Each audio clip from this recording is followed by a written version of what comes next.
سب کو قربان کرنے کے بعد میرے آقا امام حسین اکیلے کربلا کے میدان 22,000 کا لشکر، ہاتھ میں ہتھیار، تیر، تلوار، بھالے، برچھیاں بھی، لیکن میرا امام اکیلے ہے، وہاں بھی بول رہا ہے، وہاں بھی بول رہا ہے، وہاں بھی بول رہا ہے میرا امام۔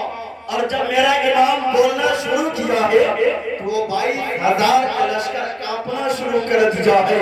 ایسا لگتا ہے کہ جب میرا امام بول رہا تھا تو ایسا لگ رہا تھا کہ یہ 22,000 کا لشکر زمین بوس ہو جائے گا، امام صبح قیامت تک کے لیے زندہ ہو جائے گا۔ یہ میرے امام بول کر کے کربلا میں ہمیں بتا دیا ہے کہ ہمارا مخالف کروڑوں میں کھڑا ہوگا، لیکن جو نبی کو ماننے والا ہوگا، جو شریعت پر عمل کرنے والا ہوگا، طریقت پر عمل کرنے والا ہوگا، حسین کی محبت دل میں بسانے والا ہوگا، وہ ہزاروں کے بیچ میں کھڑا ہو کر کے اور للکار کر کے کہے گا کہ کوئی مومن بزدل ہوا نہیں کرتا ہے، اکیلے رہے گا تب بھی بولے گا، 22,000 میں رہے گا تب بھی بولے گا، پوری دنیا ایک طرف ہو، حسین کا چاہنے والا ہوگا تب بھی میدان میں کھڑا ہو کر کے اعلان کر دے گا کہ انہیں جانا انہیں مانا نہ رکھا خیر رہے گا۔ للہ الحمد، میں دنیا سے مسلمان کیسے ٹوٹا ذرا بولنے کی عادت آپ سب ڈالیں، اس لیے کہ یہاں پاس جتنے بھی سب حسین ہیں، کوئی حسینی نہ ہو تو اپنا ہاتھ اٹھا کر کے بتائے کیا نہیں، سب حسینی ہے، تو حسینی ہے، امام حسین کی محفل میں ہے، بیٹھ کر کے بول کر کے سنیں گے تو آپ کو سننے میں اچھا لگے گا، مجھے بولنے میں بھی اچھا لگے گا، ورنہ کیا ہے کہ آپ خاموشی سے بیٹھے رہیں تو میں بولتا رہوں، آپ کو سناتا ہوں، کیا نقص آئے گا، کیا انداز آئے گا، آپ کو کیا سمجھ میں آئے گا۔ اللہ نے ہمیں سوال عطا کیا ہے بولنے کے لیے تو بولیں، گھر میں ہو تب بھی بولے، میدان میں ہو تب بھی بولے، ضرورت پڑ جائے دشمن کے سینے پر چڑھ کر کے بولے، لیکن بولے، بولنے والا بنے، سوال کرنے والا بنے، بولیں گے نہیں، جب ہم یہاں نہیں بولیں گے تو دشمن کے مقابلے میں کھڑے ہو کر کے کیا بولیں گے؟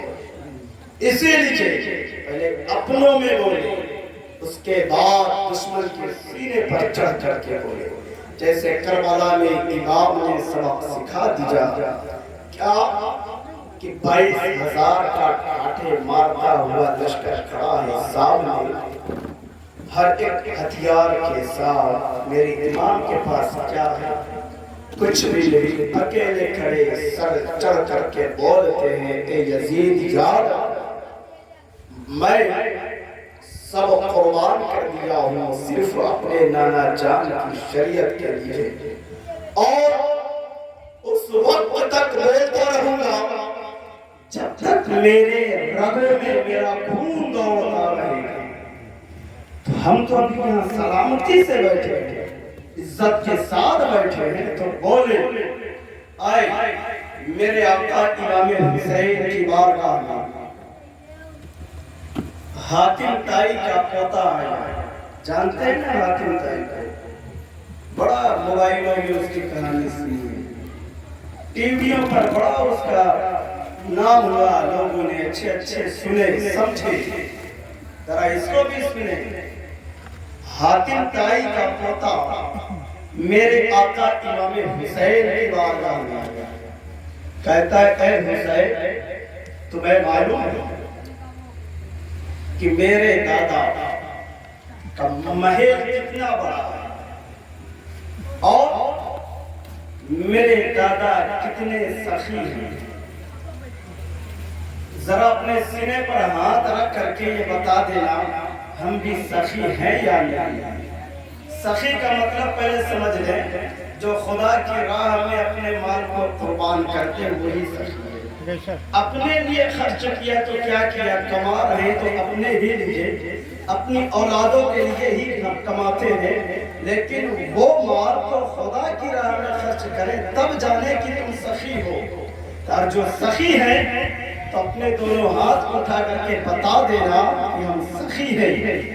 کہ حاتم طائی کا پوتا کہتا ہے کہ میرے دادا اتنے بڑے سخی ہیں کہ جتنے بڑے سخی ہیں اتنا ہی بڑا میرے دادا کا محل ہے. اتنا ہی بڑا میرے دادا کا محل ہے اور اس محل میں 7 دروازے ہیں. کتنے؟ 7 دروازے ہیں. امام حسین کہتے ہیں جس کا مطلب کیا ہے؟ سخی ہے، بڑا محل ہے، 7 دروازے ہیں. کہنا کیا چاہتا ہے؟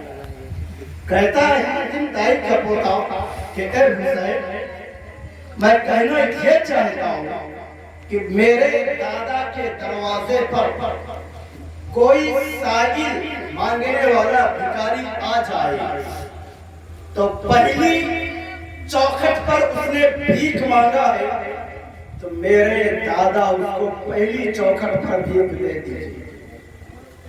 لیکن وہی سائل پلٹ کر کے دوسرے دروازے پر گیا ہے تو اسے وہاں پاس میں بھی بھیک دیا گیا. امام حسین فرماتے ہیں اس کے بعد کہا وہی سائل پلٹ کر کے تیسرے دروازے پر گیا تو وہاں پاس میں بھی اسے بھیک دیا گیا.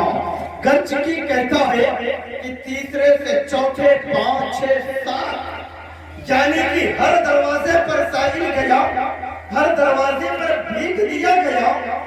وہ کہتا ہے کہ جو میرے دادا کا 7 کے بعد 8واں دروازہ ہوتا تو اسے وہاں پاس میں بھی بھیک ملتی.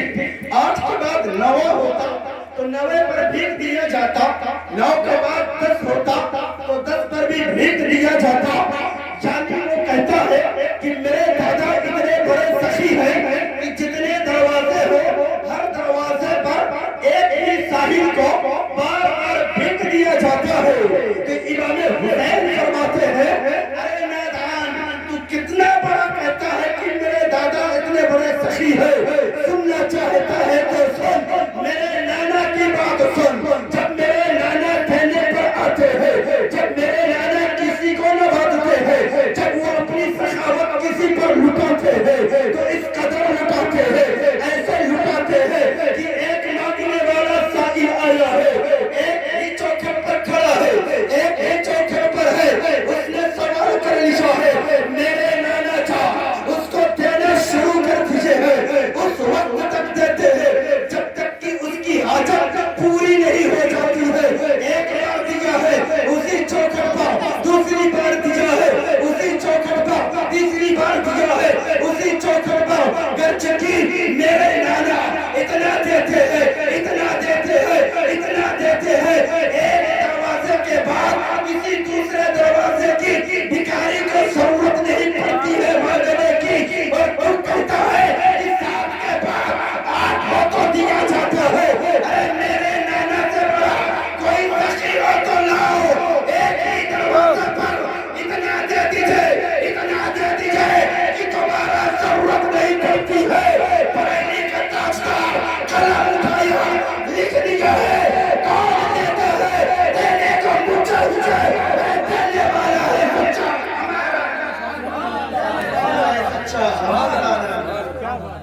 دینے والا ہے سچا. ہاتھ اٹھا کر کے بولے دینے والا ہے سچا. بولنا تو سبحان اللہ، سبحان اللہ. میرے حسین کے نانا ہے